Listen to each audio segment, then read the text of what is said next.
नमस्कार दोस्तों, आपका हार्दिक स्वागत है आपके अपने YouTube चैनल लर्निंग एक्सीलेंस पर और मैं हूं आपका साथी शुभम जांगड़ा। दोस्तों, जैसा कि आप सभी जानते हैं, हमने आधुनिक भारत यानी मॉडर्न इंडिया की सीरीज़ कंटिन्यू रखी हुई है और इस सीरीज़ के तहत हम आपको 6 क्लास प्रोवाइड करवा चुके हैं ऑलरेडी। आज की वीडियो में हमारी क्लास 7वीं रहेगी और आज की वीडियो में जो हमारा टॉपिक रहेगा वो रहेगा थियोसॉफिकल सोसाइटी। दोस्तों, इससे पहले जो छठी क्लास थी, इस छठी क्लास में हमने आपको आर्य समाज का टॉपिक कंप्लीट प्रोवाइड करवा दिया था और उससे पहले जो आपकी 5वीं क्लास थी उसमें हमने ब्रह्म समाज का टॉपिक क्लियर करवा दिया था। अगर आपने हमारी वो क्लास नहीं लगाई तो आप हमारी चैनल के प्लेलिस्ट में जाए और वहाँ मॉडर्न इंडिया की जो प्लेलिस्ट है उसको ओपन करें और आपको सभी की सभी क्लास वहाँ मिल जाएंगी। तो उम्मीद करता हूँ दोस्तों, आपको वो सभी की सभी वीडियो अटेंड करके आपके आने वाले किसी भी वनडे एग्ज़ाम में अगर कोई क्वेश्चन मिला तो वो गलत नहीं करके आओगे। तो मेरी आपसे यही राय रहेगी कि आप उन वीडियो को ज़रूर लगा कर जाएँ किसी भी एग्ज़ाम को देने के लिए। दोस्तों, चलिए आज की वीडियो में हम अपने टॉपिक की ओर बढ़ते हैं, समय को ज़्यादा वेस्ट ना करते हुए। और अगर आपको हमारी इस वीडियो की PDF फाइल चाहिए तो आप हमारे टेलीग्राम ग्रुप पर जाकर उसको ज्वाइन कर सकते हैं, जिससे कि आपको हमारे यूट्यूब चैनल पर जितनी भी वीडियो पड़ी हैं उन सभी की सभी वीडियो की PDF फाइल मिल जाएंगी और जिससे कि आपको नोट्स की टेंशन लेने की भी ज़रूरत नहीं पड़ेगी। दोस्तों, थियोसॉफिकल सोसाइटी से गिने गिनाए 4 क्वेश्चन रिपीट होते हैं और आपने देखा होगा कि HSSC का जो SI का एग्ज़ाम हुआ था उसमें डायरेक्ट पूछ लिया था थियोसॉफिकल सोसाइटी की स्थापना भारत में कब हुई। तो दोस्तों, थियोसॉफिकल सोसाइटी के 3-4 क्वेश्चन जो से बनते हैं वो मैं आपको बताऊंगा और उससे रिलेटेड अगर कोई 1-2 क्वेश्चन बनेगा तो हम उसका डिस्कस कर लेंगे साथ के साथ ही, जिससे कि ये टॉपिक अच्छे से क्लियर हो सके। दोस्तों, सबसे पहली तो बात यह है कि थियोसॉफिकल सोसाइटी की स्थापना पूछ लेता है कि इस सोसाइटी की शुरुआत कब हुई। तो इस सोसाइटी की शुरुआत हुई थी 1875 ईस्वी में। और इसके संस्थापक पूछ लेते हैं तो इसके संस्थापक होंगे दोस्तों कर्नल अलकोट और मैडम ब्लात्स्की। ये दोनों के दोनों इस सोसाइटी के संस्थापक कहलाते हैं। लेकिन दोस्तों, होता क्या है, ये 1875 में इसकी स्थापना न्यूयॉर्क में हुई थी, भारत में नहीं हुई थी। तो अगर आपसे सिर्फ थियोसॉफिकल सोसाइटी की स्थापना पूछ ले तो इसकी स्थापना होएगी आपकी 1875 में, लेकिन ये होएगी न्यूयॉर्क में, जिसके जो संस्थापक है कर्नल अलकोट और मैडम ब्लात्स्की होंगे। लेकिन अगर आगे चलकर आपसे ये क्वेश्चन भी पूछ सकता है एक्स्ट्रा कि इसकी शाखा भारत में कब आई या भारत में इसकी स्थापना कब हुई, तो 1886 में इसकी स्थापना हुई थी, जो कि मद्रास अडयार नामक स्थान हुआ करता था, इसमें इसकी स्थापना हुई थी। तो जो थियोसॉफिकल सोसाइटी है उसकी पहली शाखा भारत में कब लाई गई, 1886 में।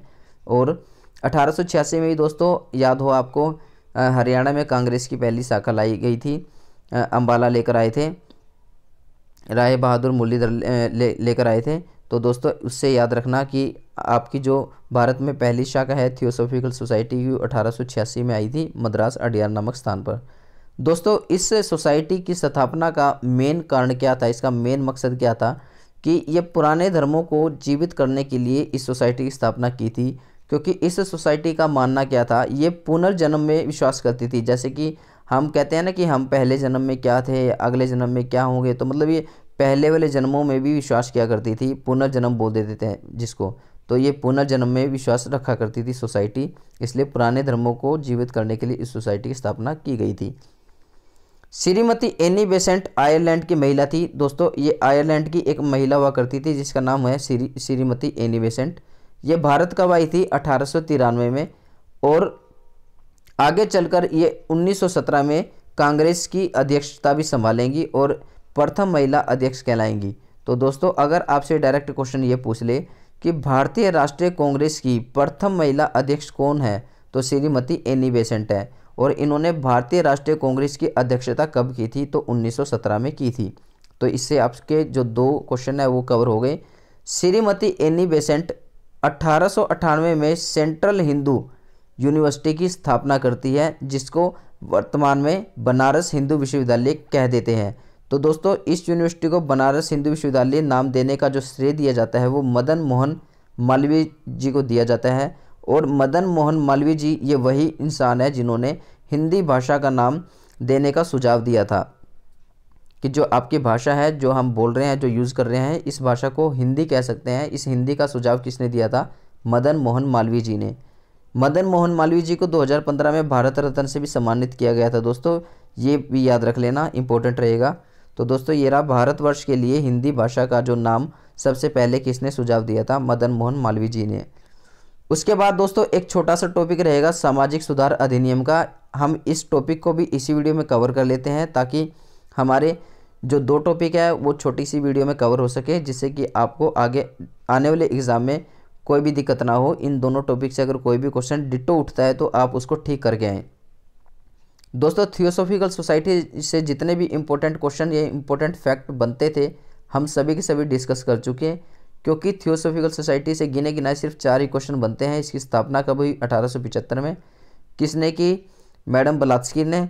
और दोस्तों इसके साथ कौन होते थे, कर्नल अलकोट होते थे। और इसकी स्थापना न्यूयॉर्क में हुई थी, लेकिन भारत में 1886 में हुई थी। इसकी पहली शाखा 1886 में लाई गई थी।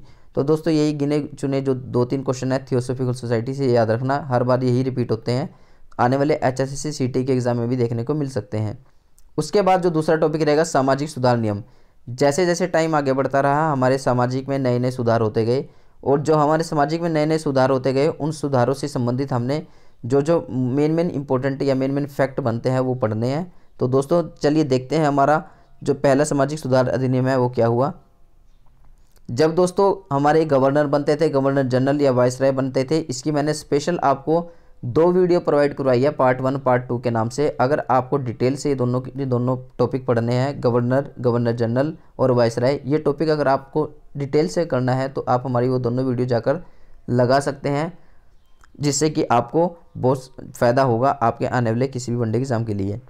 तो दोस्तों शिशुवध, ये शिशुवध का जिक्र हमने उसी वीडियो में किया था जब हमने गवर्नर और गवर्नर जनरल और वाइसराय वाली वीडियो आपको प्रोवाइड करवाई थी, तभी जिक्र किया था। तो दोबारा देख लेते हैं। जो शिशुवध है उसको बंद करने का प्रयास किसने किया था, जॉन शोरा ने। दोस्तों जो जॉन शोरा होते हैं गवर्नर जनरल, उनका जो समय काल है, जो शासनकाल है वो 1785 ईस्वी था। और 1785 ईस्वी में जैसे ये आए थे इन्होंने शिशुवध को बंद करने का प्रयास किया था, लेकिन ये असफल रहे, इन्होंने सफलता नहीं पाई उस काम में।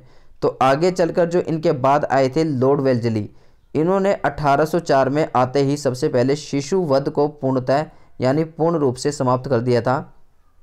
शिशुवध का मतलब ये है दोस्तों, जैसे ही मान लो लड़की पैदा होती है तो उसको होते ही मार दिया जाता था, या कोई बच्चा ऐसा होता था जो अपंगता का शिकार हुआ करता था तो उसको भी होते ही मार दिया जाता था। लेकिन आज के समय में ऐसा नहीं है, आज के समय में ये चीज़ बिल्कुल रुक चुकी है। तो जो 1804 में है, ये शिशुवध को पूर्ण रूप से किसने बंद किया था, लॉर्ड वेल्जली ने।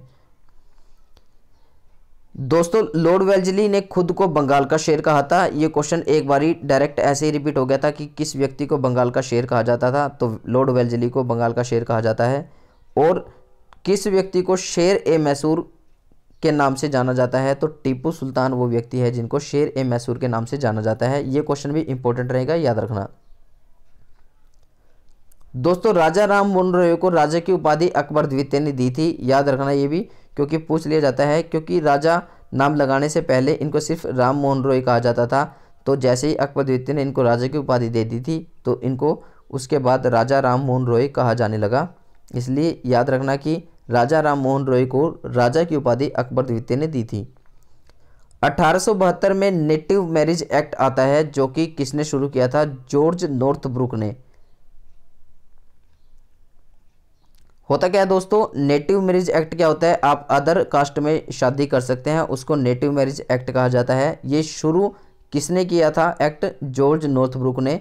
और ऐसे प्रथम व्यक्ति जिन्होंने नेटिव मैरिज शादी की थी तो वो यही व्यक्ति रहेंगे, जॉर्ज नॉर्थब्रुक। इन्होंने खुद ही शादी करके, इन्होंने खुद ही अदर कास्ट में शादी करके इस एक्ट की शुरुआत की थी। इसलिए सबसे पहले नेटिव मैरिज भी जॉर्ज नॉर्थब्रुक ने की थी, और नेटिव मैरिज एक्ट भी जॉर्ज नॉर्थब्रुक ही लेकर आए थे 1872 ईस्वी में।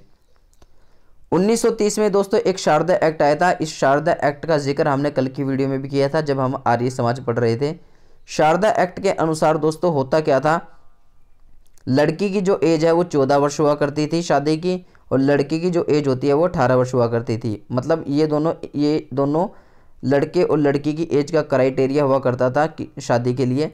लेकिन दोस्तों होता क्या है, आगे चलकर इस शारदा एक्ट को बंद कर दिया जाता है और ये कह सकते हो आप कि शारदा एक्ट की जगह जो दूसरा एक्ट आया था, नया शादी का जो कानून आया था, वो ये आया था कि लड़के की एज 21 वर्ष और जो लड़की की एज है वो 18 वर्ष हो गई थी।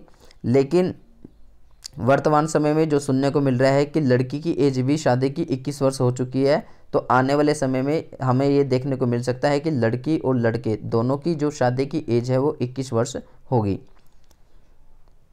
तो दोस्तों यही बात अगर हम दोबारा रिपीट करें तो 1930 में शारदा एक्ट आया था और 28 सितंबर 1929 को पारित हुआ था तथा लागू ये 1930 में हुआ था। इस एक्ट के दौरान कहा गया था कि शादी की जो एज रहेगी वो लड़की की आयु 14 वर्ष रहेगी और लड़के की आयु 18 वर्ष रहेगी।